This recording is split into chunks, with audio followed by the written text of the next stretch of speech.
Phantasm, released March 28th, 1979, directed and written by Don Coscarelli, starring the legendary Angus Scrimm.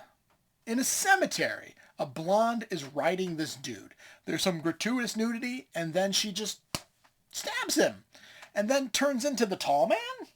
There's creepy things happening in this mausoleum until the tall man, played by the great Angus Scrimm, appears to Jody, who is a friend of the guy who was murdered, though everyone thinks it's a suicide.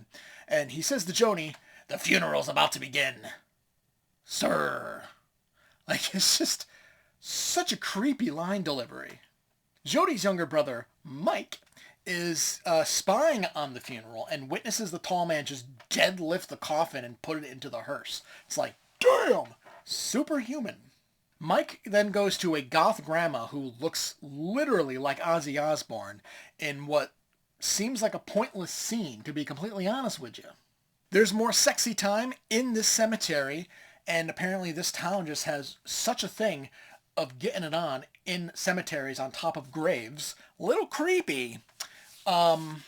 This time it's Jody getting it on with his girlfriend. There is more gratuitous nudity, which I'll never say no to, as Mike spies on his own brother having sex. Dwarves in cloaks scare Mike, so he runs. Jody sees him, runs after him, and doesn't at all question why his younger brother is watching him have sex. They have quite the weird relationship. So then Mike has a nightmare about the tall man just standing over his bed while zombies are like trying to grab at him. It's quite spooky. And then Mike, again, despite being a child, is working on a car. He's apparently a mechanic. The dwarves show up. They're like hopping up and down in the car, and the car just goes, crushes Mike. But he's perfectly okay. Maybe because he's a child and he's so small. He tells Jody about it, who just happens to show up, and Jody literally responds, "Oh, you sure it wasn't the retarded kid Timmy who lives up the street?"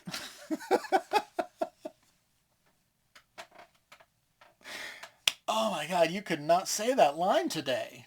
So, Mike breaks into the mausoleum / funeral home because they're apparently attached, but he is captured by a random dude. But he's able to escape, and this metal orb that's just like flying through the mausoleum, it just hits the captor in the head, latches onto his head, and then drills a hole just smack dab in the middle, and then it just squirts blood out the back, and in what is just such a cool-ass effect.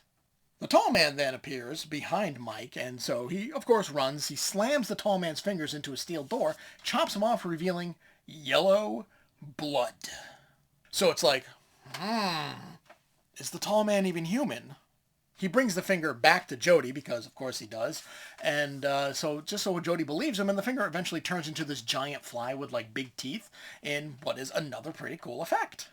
We soon find out that these hooded dwarves are the dead. When one is unhooded to reveal Jody's dead friend. It's like, okay, cool, but is the tall man like chopping them off at like the knee to turn them into dwarves? Or is he cutting the heads off of these dead people and putting them onto the bodies of dwarves? Not really made clear. Mike eventually finds an old-timey photo of the tall man, still a mortician, so it's like, this guy's been at it for a while. Bad news for Mike, too, because he is captured by the tall man. He gets thrown into the back of a hearse, but do not worry. Mike has a gun. This child has a gun. But instead of shooting the tall man, who, Mike is in the back of the hearse, the tall man is driving. The only thing that separates them is a thin piece of glass between it. So instead of shooting the tall man through the glass, he instead shoots the hearse. Still gets the intended, result. The thing crashes, and tall man's supposedly dead. Obviously not. But it's like, why not just shoot him right in the head?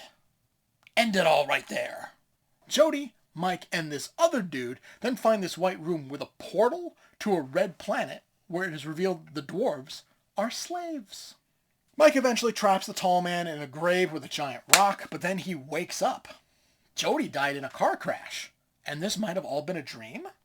But don't worry, the final scene just kind of brings it all into question of whether or not it is actually real. So Phantasm is an absolute classic in every way. It's genuinely creepy with a mysterious and even creepier villain. Angus Scrimm was born to play the tall man. Not only does he look menacing, but like how he presents the character makes him scary as hell. His facial expressions, his body language, the tone of his voice just add to the disturbing nature of the tall man. Is he human? Is he an alien posing as a human? Is he a demon? The portal to that red planet kind of makes us lean towards an extraterrestrial being, but nothing is concrete. It adds to the mystery of the character, the tall man. Our other characters, they're pretty dumb, especially Mike, but that adds to the fun of it all. The special effects are great, especially for 1979. They were presenting things that you didn't really see back then.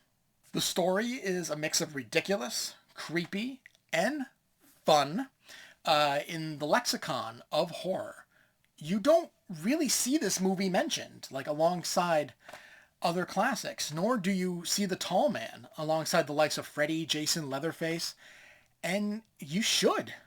You really should. I give Phantasm a B+. Thank you for watching Fatman Inc Horror.